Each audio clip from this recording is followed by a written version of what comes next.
New terms like transhumanism, population control, sustainability, conservation, and environmentalism replaced racial hygiene and social Darwinism. Many eugenicists of the previous period engaged in what they called crypto-eugenics. Purposefully taking their eugenics beliefs underground, they became highly respected anthropologists, biologists, and geneticists in the post-war world.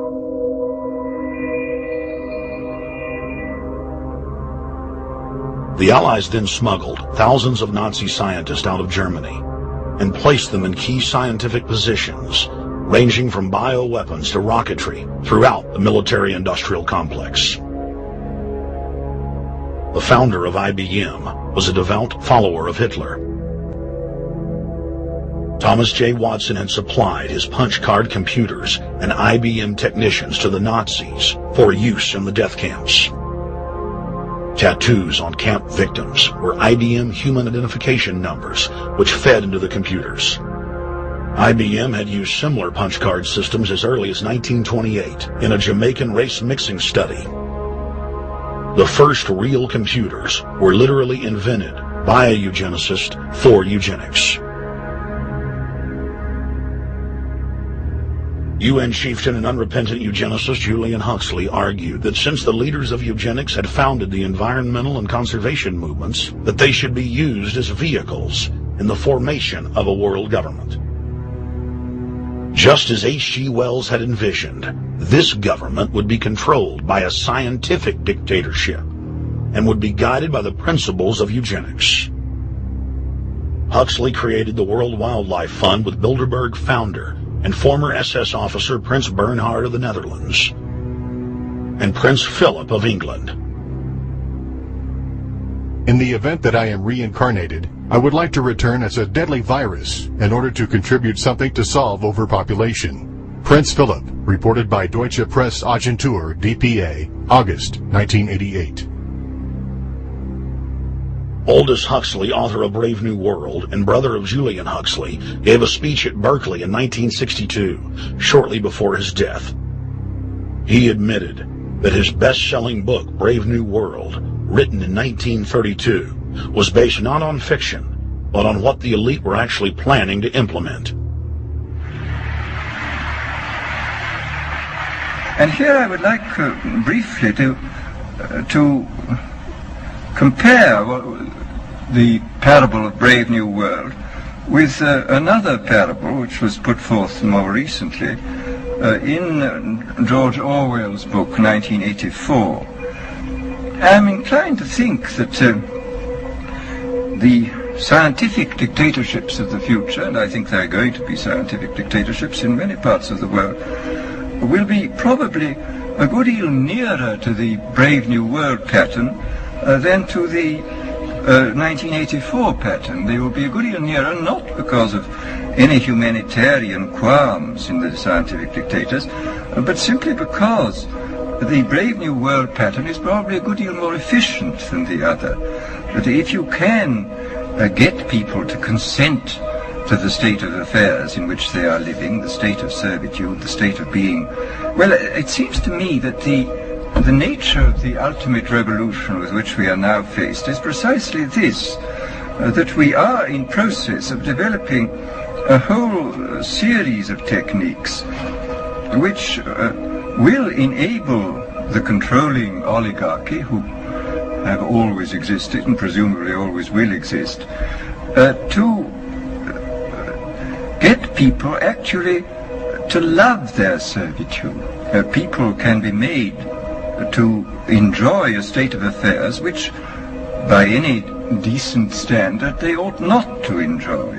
And these methods, I think, are a real refinement on the older methods of terror, because they combine methods of terror with methods of acceptance. But then there are various other methods which one can think of.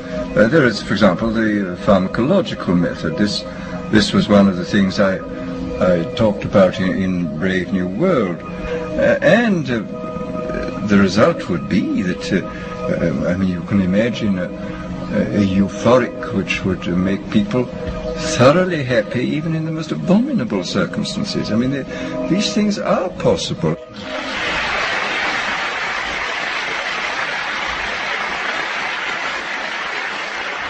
The elite have left a massive wave of destruction behind them as they cold-bloodedly experiment on civilian populations as if we are lab rats.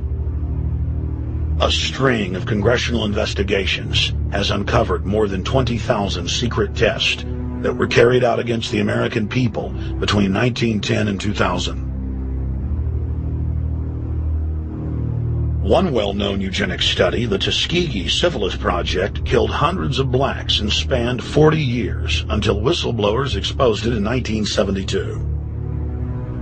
From 1943 until present, the British have tested lethal nerve gas on their own personnel, on land, air, and sea. Many died instantly. Still others died grueling deaths over several years. The federal government commissioned secret radiation experiments on thousands of non-consenting patients.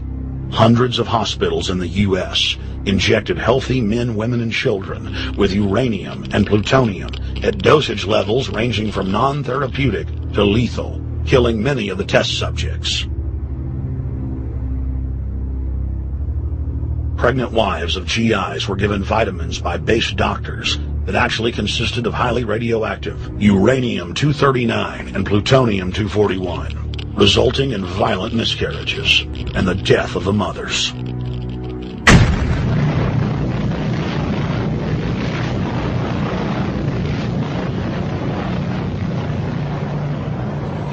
Soldiers, sailors, and Marines were used as guinea pigs in hundreds of atomic and hydrogen bomb tests.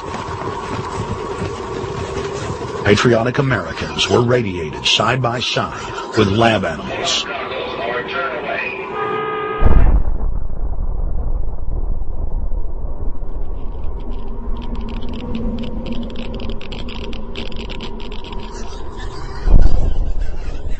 Pilots were forced to repeatedly fly through mushroom clouds of DNA-destroying radiation.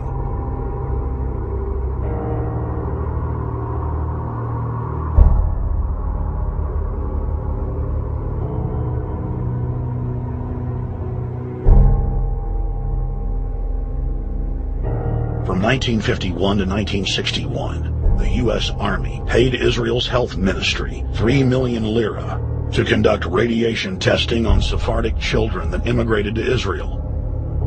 The government-run public schools would tell the children that they were going to get a medical checkup and that they were receiving an X-ray.